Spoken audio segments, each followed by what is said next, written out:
The Dane and Derek Show is an uncensored, unfiltered podcast. Content warnings can be found in the episode description.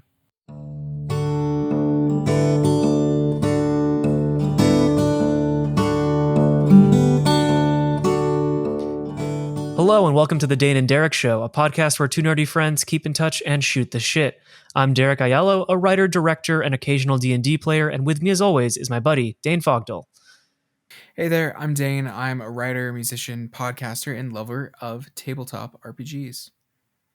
And this week on the pod, we would love to shout out Will Bangs and Taylor Markshausen for listening, rating us on iTunes, and for being all around great friends. Yep, totally. I'm 100% behind this. I would just shout them out as human beings, some of my very favorite ones, period. End of sentence. Yeah, I think that's a good way to put it. So Dane, what's something cool you've been reading this new year? Reading this new year. A lot of my reading lately has been very dry. But Lin-Manuel Miranda he more tweeted a bunch of good mornings and good nights and turned it into a book. And it's been illustrated kind of by an artist in the vein of like Shel Silverstein. And it's very cute and very just sort of affirming. And I've been a fan. It's a funny, silly thing. And it's a nice break on my brain, honestly. So yeah, that's where I'm at. Very nice, very nice. I've been reading this graphic novel I picked up, or I guess comic collection called I Moved to Los Angeles to Work in Animation. It's by Natalie Norigat. I probably really butchered that. But it's basically just about her move from Portland down to LA and all the highs and lows of living and working in LA and in the industry. And it's been very, very cool. And there's also some like interviews done in like a comic book style at the very end with like industry professionals. Nice. And it's just a very pleasant read. It's a classic kind of like how'd you do it story, but still quite inspiring. So very much like that. Yeah, that sounds cool. Yeah. So Dane, we're about a month and a half into the new year, and today's topic is what are we up to? That is a big topic. Are we narrowing it down at all, or are we just doing like big catch-up stuff? Maybe broad strokes. As broad as we can be. Broad strokes. In that case, I'll go with I guess I'll hit on like 3 main things then. Cool, I'll do the same. Yeah, so thing number 1, this one's probably in a way the lowest key and the most kind of it's more of a continuation than anything else, is I am currently in the process of the second anthology for my podcast Diceology. So we are on the very end of our recording. I just started like editing in earnest, new music, new intros, which is typically a small writing project. In this case, it was like 4 poems and a 4 movement piece of music. And so like that's just always like kind of a big to do whenever seasons have been changing. So there's that, which is kind of the most like predictable one, so to speak. It's the one that's like, yep, I know exactly what I'm doing. The other thing is I'm working on a second novel. Last year I finished writing my first one, and I don't really care for it in a sense. Like I care for it because it was very a huge learning experience, and there's a lot of it I still love, and I have good memories around it and where it came from, and et cetera, but it's it was a practice work, so I put it aside. And on top of that, I've kind of reached a point with guns in media that I'm just sort of done with them personally. Like Like, I was still kind of on the fence about this when like the insurrection at the Capitol happened in January. And I was kind of like, should I keep going? Should I keep like, like typing this up and editing it and doing that? And then it happened, and I was like, my main character is framed as heroic, and she uses a gun.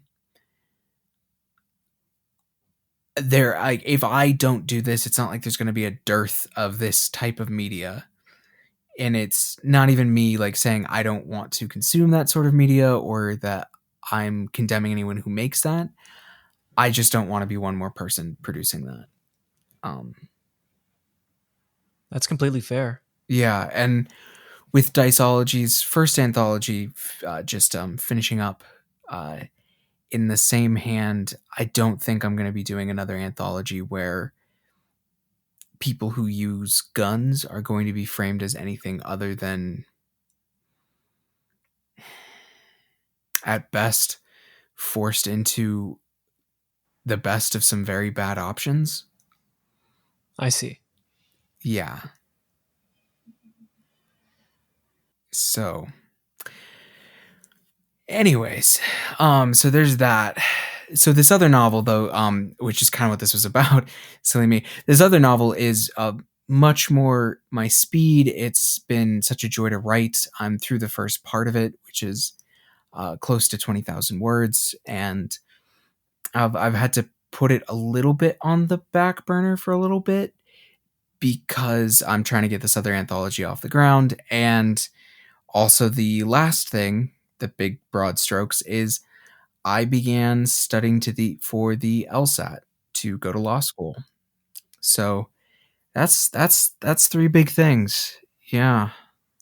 Yeah. That's yeah, that I mean, you're in the throes of your podcast, coming to, grips with your novel and novels, and also school, studying for a big test, which I do not envy. No, I would not. I would not envy me either, even though I have like I'm getting a certain amount of enjoyment out of it in a way. Mm-hmm. Because on the one hand, like, there is just something sort of kind of interesting about it. Like, I like learning, so just doing the act of learning, even if it's a very, very specific, very technical style of learning, it's good to be doing that again. But also, I've been feeling trapped for a couple years, honestly. Like, I don't really have any desire to play any corporate games, in a sense. Like, I don't have it in me to go get an entry level like corporate job and play ladders.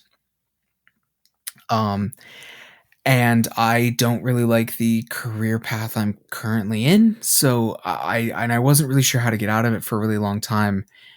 And between that feeling and a desire to sort of do work that I can be satisfied with and potentially lets me do something good in the world, I kind of landed on law school, and it's so good to be taking active steps towards something again, as opposed to kind of just sitting in a job that I don't like, hoping something is going to happen or I'm going to stumble across something. So, yeah. But I've talked for a second here. Why don't you give me your three? Yeah, so my three. Let's see. At the end of last year, I finished a feature film, and Nice. I've since been shopping that feature film around for notes and feedback. And I'm coming on to the tail end of notes, waiting for a few more. I've basically spent all day today getting notes on it. And once I kind of have a little bit more time to sit with it and think about these notes, I'm going to attempt my next draft of it. So that's like a big thing I'm working on. I also just at the beginning of this year, I wrapped up a new short film that's currently in the festival circuit, hoping to get into a few Fantastic. festivals. Yeah. And so now that that's done, I'm starting to think about what is the next short film. Um, and all while that's going on, I really can't say I'm an occasional D&D player anymore because somehow I'm DMing one game, playing in another game, running a game of Masks, and now attempting to do a D&D actual play podcast. So that's Welcome. something on my boat. So that's 4 D&D type things going on, and I wonder where all my weeknights went. Fair. Yeah. So it's been a lot of it's been like this beginning of the year has been a really big kind of inhale of thinking about what I want to do, getting a lot of feedback and notes, and then also like searching for things and learning more about things, because while I edit this podcast, I certainly don't know that much about editing for a D&D show or an audio drama. I actually listened to all those episodes of Start With This that you recommended. Nice. You should. Great show. Yeah, Yeah. everybody should go listen to Start With This. They are the creators of Welcome to Night Vale and Alice Isn't Dead Within the Wires.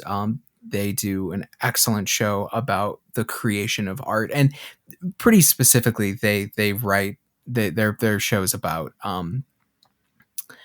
making podcasts specifically, since that's most of what they do. They are also not novelists, so they talk a fair bit about that as well.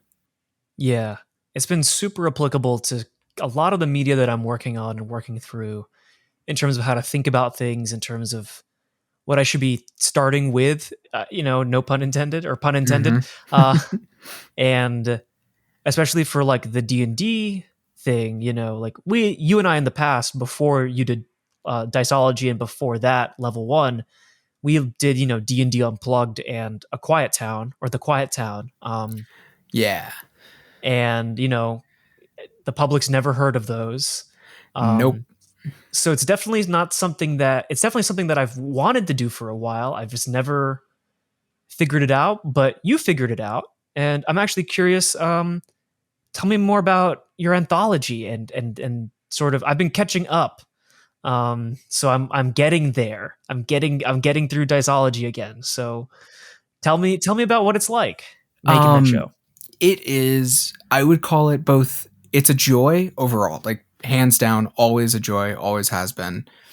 But it is work. It is work. Like, I would describe it as 70% editing and scheduling, and 30% playing a game and like creating art, so to speak.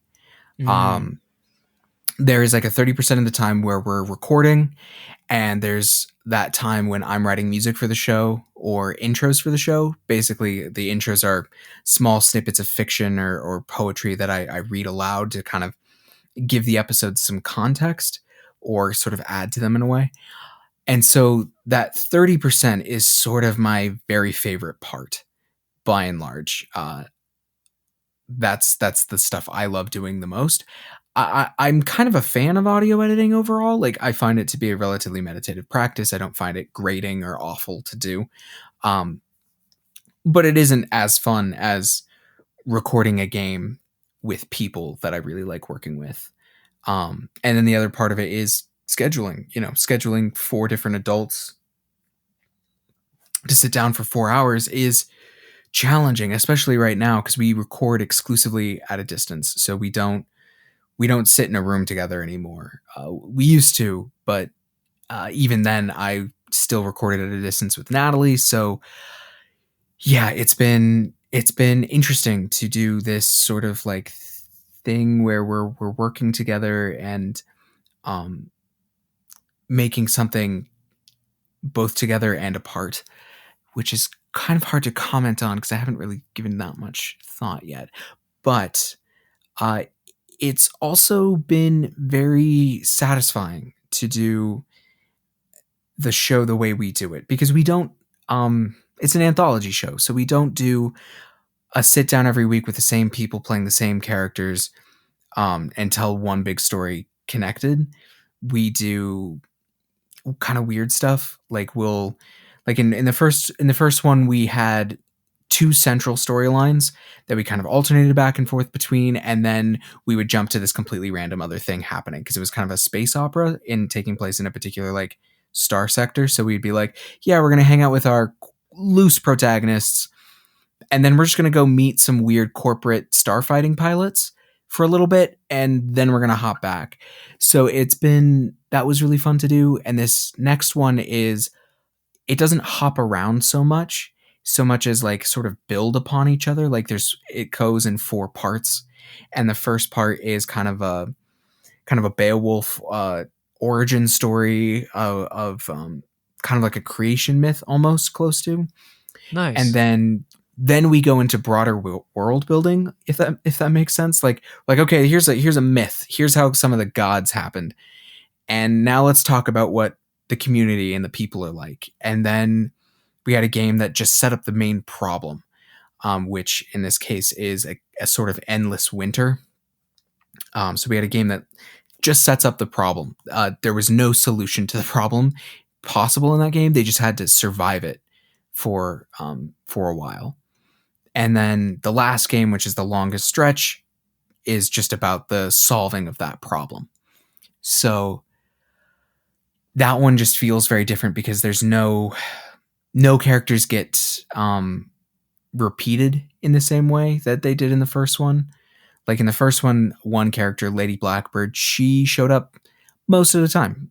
She would show up in different games and different sections and all of that, and still be a protagonist, if that makes sense. In this next one, it's the first section. The main characters are these gods, and then for the rest of the game, they're kind of distant. Rest of the story, rest of the anthology, they're gods, so they're distant. They're away. They're impactful, but we never get their perspective again.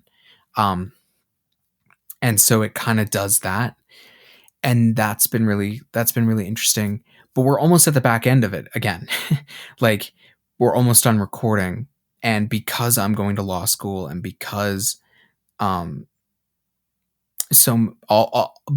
in theory, all 4 of us will be in graduate school soon. Meaning that we need to do the show differently. We won't have time. So what we're switching to this is, I guess, a secret 4th thing I'm doing this year. We're switching the recordings, the way we record.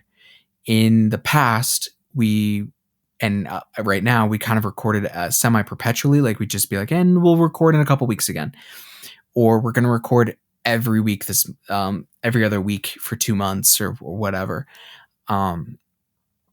But this time we're going to just be like, this summer we're recording 2 anthologies over the span of a single month, and then I will spend the rest of the summer editing it. Wow. And then I'll release that for the next year. We're also switching to an every other week schedule just because it'd just be impossible otherwise.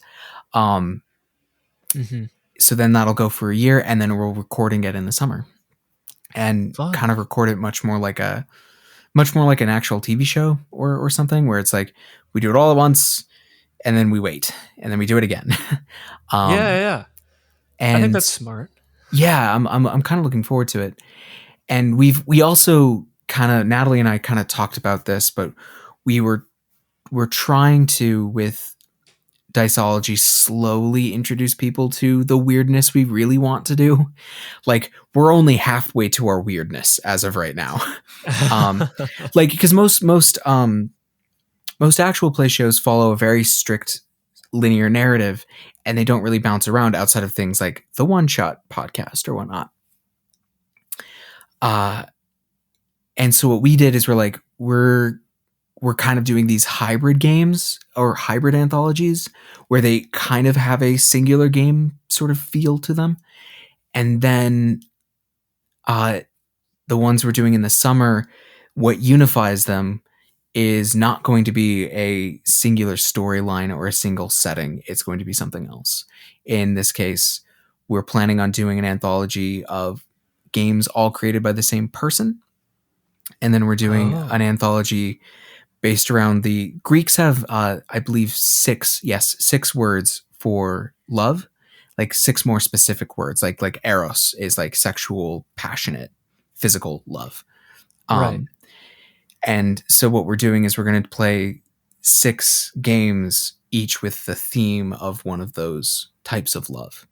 So those are just going to be, they're going to be more loosely connected They're more thematic than narratively collected. Oh, very cool. Yeah. I think that's very different than a lot of shows out there. Yes. So we're kind of trying to warm everybody up for that, if that makes sense. Yeah. I got you. I got you. Yeah. Yeah. Well, good to know that Diceology has plenty of episodes coming its way. It does. It does. I'll plug right now. As of like literally today, as we're recording this, the first episode of Anthology 2, which is called Shepherds, just dropped. So Okay. if I'll if have to you're check if that out. anybody's listening, now's a good time to jump on because you could catch up much quicker because 11 Jump Gates, which is the prior anthology, I believe has over It's like I 100 guess over episodes. I think it's close to 60. 60? Oh, okay. 60. Yeah. It's over a year's worth of episodes. Is what I will say is like releasing every week. I so my question is for you having put together these you are putting together a show of your own. Um what are you do you have a like sort of a vision for it right now? What are you like looking to do? Yeah, so this all started back when we were talking about The Legend of Zelda.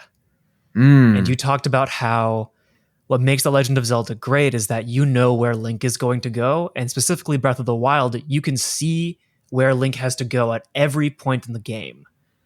And Mhm. it's always there, but you can go do all these other things to get stronger. And you have as much as time as you want to get stronger before you go face your destiny. And I really fell in love with that. And as I was listening to some of my favorite D&D podcasts, like Dungeons and Daddies, in particular by Freddie Wong, Will Campos, Matt Arnold, Anthony Burchin, Beth May, and now Jimmy Wong. The show, I realized what makes that show great is we know where the show is going, we Mhm. know what the story is, but what's fun is we get to just see. But because we know how it ends, we we only have to worry about the sort of in between moments, and that's what makes it so funny and so cool. That's And true. yeah, and so while I don't want to do necessarily something that's all comedy or do something that's like all serious D&D, I'm trying to split that difference and try and emulate something in the lines of like if Dragon Ball met Studio Ghibli, um, what would that world look like? What would that humor look like? And how can I paint a sort of world and an experience for some players? Yeah. That is that is an exciting way to go about it, honestly. Yeah. So basically, like from day one, we know where the story's going to go, but how we get there is going to be completely up to the players, and it could be one episode, it could be 12, it could be 100. I have no idea, and I really don't know what I'm getting myself into, other than I kind of have a way to record it. The people I've asked to come play with are people I enjoy playing the game with and I enjoy hanging out with. And I think that was a huge selling point in me wanting to do this and really pushing myself to kind of get this off the ground as fast as I have. Because this all kind of came together in the last like 3 weeks. Like I was not planning on doing this at all, really. But yeah, so that was sort of, I think it started with you talking about you know, always knowing where Ganon is, and then seeing that concept play out in other pieces of media and other campaigns I love, and realizing that that was something I wanted to try and experiment with in terms of a story. And I wanted to try it out. I wanted to try and do a D&D podcast just to see if I could do it, just to see how difficult it is. Mhm. It scratches that creative itch that I always have to make a movie, especially like sword and sorcery movies. And Yeah. like I'm hoping it'll give me something different than that, but different in a good way that I will care about and really cherish and nourish and try and make good, of course. So yeah, that's sort of the angle I'm coming at it with. Well, I'm recording the first episode next Sunday, so we'll see what happens. We're rolling characters and doing some world building. That's And yeah. that's exciting. That's really Mhm. exciting. Any pro tips you have, Mr. Podcast God? I would not go that far, but so you're kind of doing a session 0. Yeah. Gotcha. So you're starting with a session 0, and just to be 100% sure I'm following you. So are you doing character creation, and will you be playing at all? Like, will rolling dice happen? Question mark. I think some dice will happen. I think we're gonna roll characters, figure out who they are, like where they are in this village, and then maybe do like one little like, here's a taste of the game, and just kind of see how the group meshes. Gotcha. Okay. Okay. Um, if that's your plan, um, then what I think you should, what's the way I'm trying to phrase this? Whatever you do with this first recording, I would say make sure it is not 100% necessary for people to hear, for two That's a reasons. yeah. Mm-hmm. One, That's a great point. you may come away finding like, like this is not listenable, because that's just kind of it's a lot of like kind of back and forth. And second, some people don't love the world building and like putting things together like that. So what I would suggest is that perhaps you make sure that even if you release it, you make sure it's optional, you know? Mm-hmm. Yeah. Good point. Good point. But whatever you do, enjoy it. And that's also a really good sort of episode to make sure you leave in side jokes, inside things. Like a lot of what I do in Diceology is we really get into it, and we try not to sort of break, not character exactly, but we try not to sort of break the fourth wall too often. We're like, no, we're really doing this, and people are here for us to make the story and tell the story and perform the story all at once, and they don't necessarily want us joking all the time. But in games where we're doing a little bit more world building, it's not so role play story heavy. I tend to leave a lot more space for just sort of banter and personalities. So I would leave more of that also. Good to know. Good to know. Thank you. Yeah, of course. Yeah, I'm sure I'm sure you'll be one of the first people to listen to it. Mm-hmm. And I cannot wait to see where your LSAT studies and your new anthology go. But we're out of time for today. Yeah, any quick last thoughts before we close out here, Dane? I adore being in a spot where I have a lot going on. It's lovely. It is lovely to be here. Like it can take up a lot of energy and time, but I'd rather have this than be just bored out of my mind and feeling trapped. So that's what I got. 100%. Yeah. What about you? Any final words?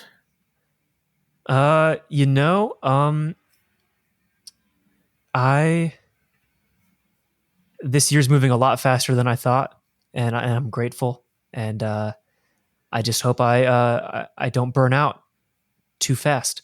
Fair. But yeah, you said it best though. Grateful to have things going on. Grateful to be doing a lot of things. Wouldn't have it any other way. Same. Yeah. So that's it for this week, folks. You can see what movies I'm watching on Letterboxd at Benig-Aiello, and conveniently at Benig-Aiello everywhere else. Dane, where can we find you and your work? You can find me on Twitter at Dane_Fogdoll, and you can listen to my show Diceology, like the science of dice, on iTunes, Stitcher, and Spotify. Thanks for hanging out with us, everybody. We'll see you all next week. Catch you later.